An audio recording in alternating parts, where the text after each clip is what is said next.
Assalamualaikum warahmatullahi wabarakatuh. Bismillahirrahmanirrahim.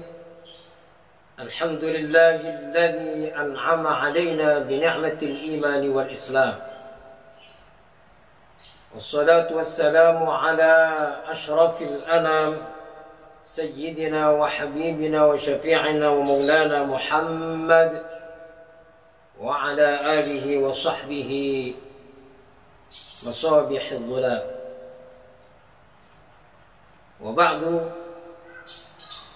saudara-saudaraku yang dicintai dan dirahmati oleh Allah Subhanahu wa taala, sahabat Al-Qur'an yang dimuliakan Allah Subhanahu wa taala, mari kita mengkaji satu topik yang sangat penting, yaitu ibadah sosial menurut Al-Qur'an. Ibadah sosial adalah ibadah yang kita lakukan yang terkait dengan orang lain. Jadi ada ibadah sosial, ada ibadah individual atau ibadah ritual. Ibadah sosial adalah ibadah yang memiliki keterkaitan dengan orang lain. Contohnya, kita sedekah atau sedekah, maka itu disebut ibadah sosial karena terkait dengan orang lain. Silaturahim itu ibadah sosial karena terkait dengan orang lain. Kita membantu orang lain dengan berbagai macam bantuan kita, apakah dengan harta, dengan tenaga, dengan pikiran, maka itu disebut ibadah sosial. Sedangkan ibadah individual yang juga disebut dengan ibadah ritual, ibadah yang tidak ada kaitannya dengan orang lain. Contohnya ibadah puasa. Kita melaksanakan ibadah puasa, apakah ibadah puasa fardu, puasa Ramadan, ataukah puasa sunnah Senin Kamis, atau puasa sunnah yang lain-lainnya, maka itu disebut ibadah individual atau ibadah ritual yang tidak ada kaitannya dengan orang lain. Nah, Al-Quran telah menjelaskan ibadah sosial yang sangat berbeda dengan ibadah ritual atau ibadah individual. Di mana letak perbedaannya? Letak perbedaannya adalah dari segi balasannya atau pahalanya. Ketika bicara mengenai ibadah ritual atau ibadah individual seperti sholat, puasa, maka Allah Subhanahu wa ta'ala tidak menjelaskan pahalanya di dalam Al-Quran. Tidak ada menjelaskan bahwa orang yang sholat akan diberikan pahala sekian di dalam Al-Quran. Di dalam hadis memang banyak. Dalam hadis banyak, tapi Al-Quran tidak menjelaskan. Bukan berarti kita tidak berpedoman kepada hadis, bukan. Ini kita bicara mengenai Al-Quran, bagaimana Al-Quran bicara mengenai ibadah sosial dan ibadah ritual atau ibadah individual. Tidak ada ibadah-ibadah ritual atau ibadah individual, apakah sholat, puasa, kemudian Allah berikan pahala yang sekian-sekian, tidak ada. Zikir, kemudian diberikan pahala sekian, tidak ada. Kalau zikir termasuk ibadah ritual, ibadah individual. Allah Subhanahu wa ta'ala memberikan reward ataupun pahala, ketenangan jiwa, iya.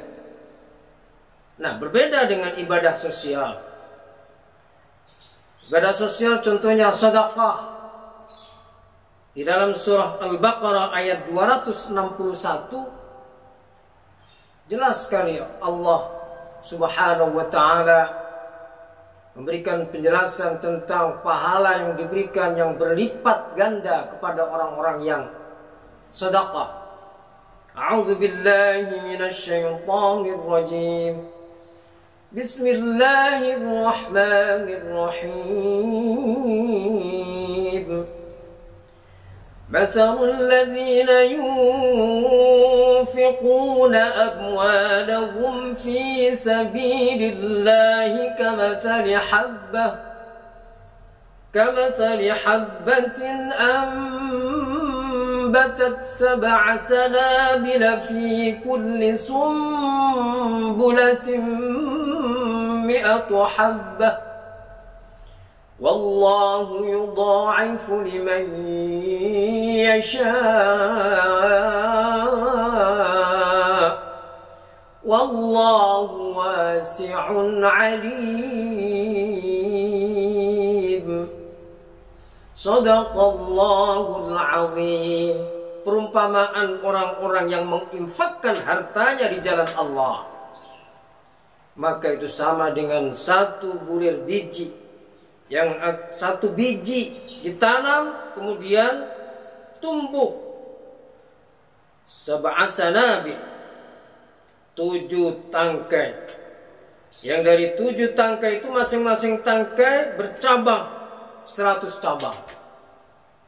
Maka akan melahirkan 700 cabang, 700 biji, 100 habba. Jadi setiap cabang itu dari 7 tangkai tadi itu di sana membuahkan 100 biji, 100 habba. Maka jumlahnya menjadi 700 biji. Itulah perumpamaan bagaimana Allah Subhanahu wa ta'ala memberikan perumpamaan gambaran pahala yang berlipat ganda yang diterima oleh orang-orang yang menginfakkan hartanya di jalan Allah. Lipat ganda ini sesungguhnya adalah sangat terkait. Yang pertama, karena ibadah sosial memiliki efek yang sangat banyak. Kalau kita membantu orang lain, maka orang yang kita bantu bisa 1 orang, tapi efeknya kepada orang-orang keluarganya segala macam. Atau bisa jadi kita sedekah kepada orang banyak, maka akan berdampak positif, memiliki side effect positif yang sangat banyak. Disitulah letaknya sehingga ibadah sosial itu memiliki pahala yang berlipat-lipat. Wallahu yudha'ifu liman yasha. Dan Allah Subhanahu wa ta'ala melipat gandakan pahala kepada orang yang dikehendaki. Maksudnya apa? Siapakah orang yang dikehendaki? Itu orang-orang yang betul-betul ikhlas di dalam berinfak, bersedekah. Semakin mantap ikhlasnya, karena ada tingkatan-tingkatan ikhlas. Semakin ikhlas maka semakin dilipat gandakan. Tidak hanya 700, bisa juga beribu-ribu lipat ganda sesuai dengan tingkat keikhlasannya. Tetapi ketika tidak ikhlas dalam melaksanakan ibadah sosial, maka sebaliknya akan terhapus semua, sia-sia ibadahnya semua. Apabila tidak dilandasi dengan keikhlasan, apabila dengan ibadah sosialnya itu dia tujuannya untuk kesombongan, untuk hasad, untuk riya, maka sia-sia, pahalanya tidak ada, batal semua. Itu dijelaskan pada ayat-ayat berikutnya, yaitu pada ayat 264. Jadi sudah sangat jelas Allah menginformasikan kepada kita, bukan kita yang bicara. Allah menjelaskan bahwa orang yang sedekah tetapi riya atau diikuti dengan menyakiti orang lain, atau diikuti dengan membangkit, mengungkit-ungkit, maka batal pahala sedekahnya, sedekahnya.